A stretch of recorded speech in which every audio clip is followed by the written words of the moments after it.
Ernestine has suggested that it may not be good for the town in the long run, and so have you, Frank. What I would like to hear you comment about is, I think about the years of discrimination and the kinds of things that all of us have been involved in civil rights over the years have seen happen that's brought us this far. Generally, when the community was brought together to talk about options, recourse, and what are we going to do about it, because there's a silent group out there that is waiting for somebody to stand up and be a target and say some things that are on their mind, it seems to me that we've got some options. Obviously, those people who want to end discrimination can do that through how they utilize their dollars and where they spend them. And we've seen that employed as a strategy. We've seen black folks and people who are sensitive to their problems decide how they would use their votes as a strategy. And we've also seen civil disobedience as a strategy to bring an end to that kind of activity in a given community. Given that we have next month, we'll probably see the filing of 3 individuals or 6 or 10 who would like to lead the city in '87 as our at-large council personalities. Do you see this issue having an impact on how we as a community may look at-large candidates in the future, or is that an area that we even need to be concerned about? Frank? I think it is, and Michael, you raised a number of possible scenarios there, and I'd like to address the last, but I want to say something else first. I think this whole situation relating to rumors and the allegations on my part that there's not just rumors, but a lot of those other bars have been discriminating also. I'm rather dismayed and shocked that this is also a moral issue, and I haven't heard the clergy. And the fact that this is bars and they may not want us to drink is one issue, but access to me is another. And I haven't heard any of the clergy, black, Protestant, white Roman Catholic, or Jewish. They've been very quiet. And to me, that's sinister. To me, they're acquiescing to this situation. I haven't heard any of the town civic leaders speak out. I mean, I haven't heard my friends at the Peoria Area Chamber of Commerce, which I'm associated with as a director. I mean, I haven't heard any of the bankers or the corporate leaders. These were people who, in 1965, said this stuff is wrong. And I think that they are part of the same mentality that our mayor comes out of. They don't appreciate the serious perception that they have inflicted in this community that it's all right. Now, further, I believe that the ultimate solution to this situation as it relating to rumors is that I'm concerned with people's behavior. And if you were having Psychology 101, they tell you, get the behavior right, the attitude to follow. I want to correct their behavior, and the way you do that is through the law. Now, I'm disappointed with that whole city council. I haven't heard them say anything about this. I haven't heard them elected officials. And in fact, I haven't heard an elected official anywhere. City council, county council, and everywhere. And I'm greatly disappointed. No one has said anything about this. You are looking at the 3 people here who've been speaking most about this situation. Now, there are others, and I don't want to demean the other people in this community. But I'm saying this is more than a problem for black people, as Mrs. Jackson has indicated earlier. So the question is, yes, it's a political problem. And I think the elected political officials, those on the council, those off the council, somebody needs to be saying, this is wrong in Peoria. This is wrong in Illinois. I mean, we ought to get the governor to come down here. knowing what this problem is. I mean, it's just not in the Peoria Journal-Star and the Traveler. This is it's becoming statewide now. It appeared to me that the Illinois Commission ought to convene here and say, y'all got a problem. We're going to come in and do something about it. Now that's politics. I mean, that's a political body. Somebody needs to come in here, because apparently, like most acts of racism, as I have known them, local people left to their own accord not going to do much. They're going to make accommodations because they don't want to offend their neighbor. They don't want to offend their business partner. They just want to let black people, you know, be the offendee. To follow up on that, one at-large city council person, as I understand it, was asked an opinion about the rumors case, and it was stated that there was no comment to be made. And of course, I think we have to interpret no comment as sanctioning or condoning the kind of behavior that is going on at rumors. The other issue to be raised is, because this is a serious issue, and many people choose to think that racism isn't serious, but because this is a serious issue, the way in which it's resolved is going to be absolutely crucial for the economic welfare of the city of Peoria. Now, I think the strategy that was initially developed has backfired. That is, rather than keeping it quiet, it has brought it to national attention, or I should say statewide attention.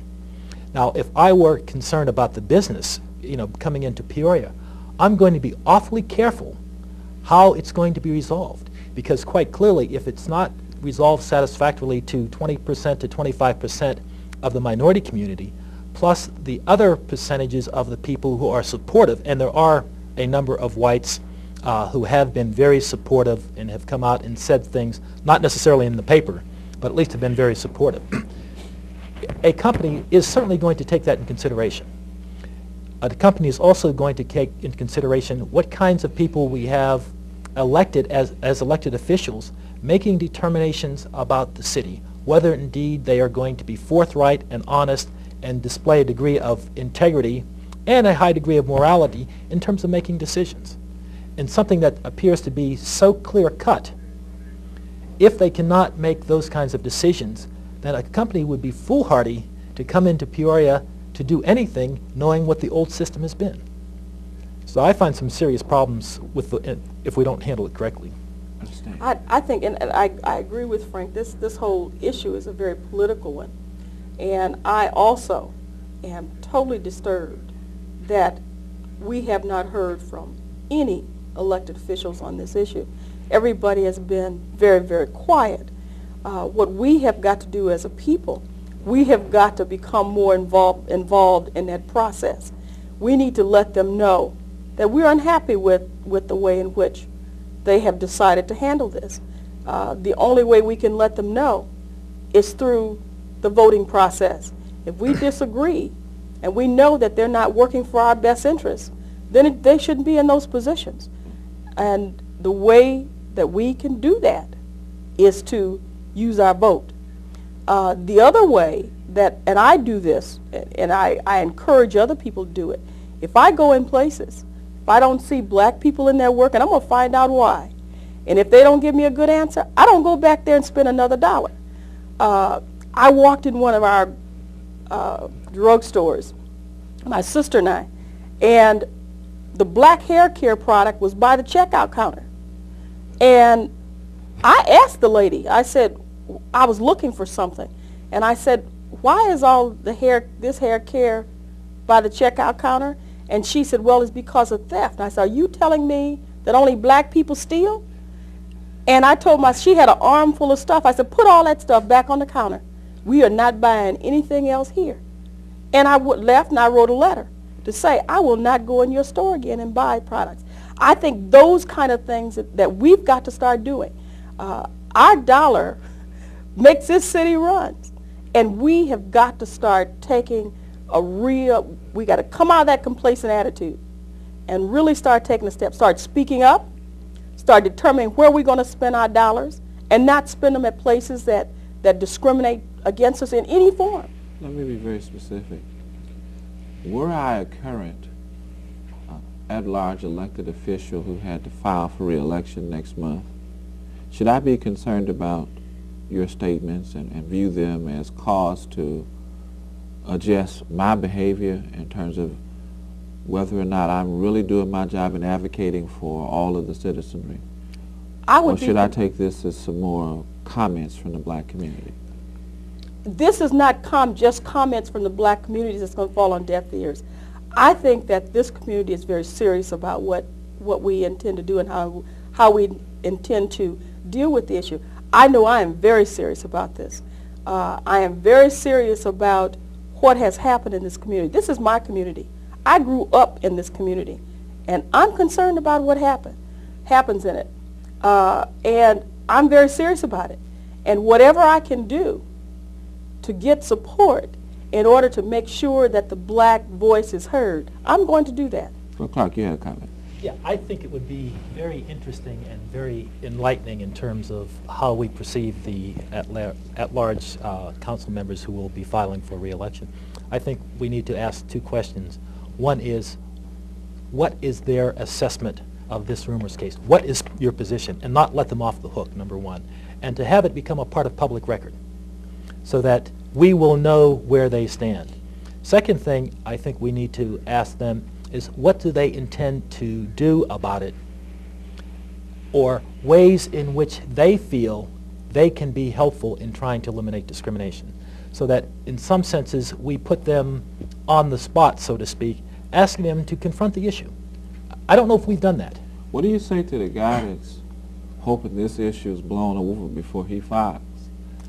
Well, it's our responsibility not to let it blow over. Exactly. It's the responsibility of black leadership to prevent this, as John Gwynn said in the weekend, from being swept under the rug. I mean, we have a responsibility to remind this community that we're not going to tolerate or accept racial discrimination in any form. I think it's important that not only those candidates who are going to refile, I'm not even sure what any of those running are going to run again, but I think that anybody who decides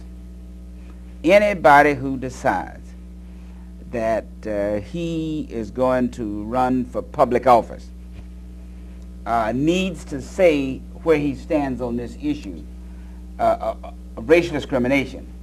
It's rumors today. We're talking about rumors today. But for example, the park district owns considerable property. You know, That's right. They own considerable property, and they do contracts with. They have entrepreneurs who run their facility. District 150, probably the biggest financial institution in the city. Right. And we need to hear from the people who are running there. You can just take this, the county board. You can take this everywhere you want to go. And we need to hear from them. And I think partly the problem has been is that these past 7 or 8 years, all of us have been hurting economically. And I have a feeling that the black leadership, people like myself, I can say, and I want to speak for anyone else, probably in our desire to get new businesses, new jobs, and helping to get things, probably have created the wrong notion that we are prepared to do anything. Well, I want to know, if you're listening to me, that was a mistake, because I'm not prepared to acquiesce to anything to get a few jobs. Although I know that we need these jobs, and while I don't want to put rumors out of business, I don't want to put that hotel out of business. I want them to flourish, make money so they can hire people, but I don't want them to flourish on racism. The cotton business, as someone said earlier, flourished down in Georgia.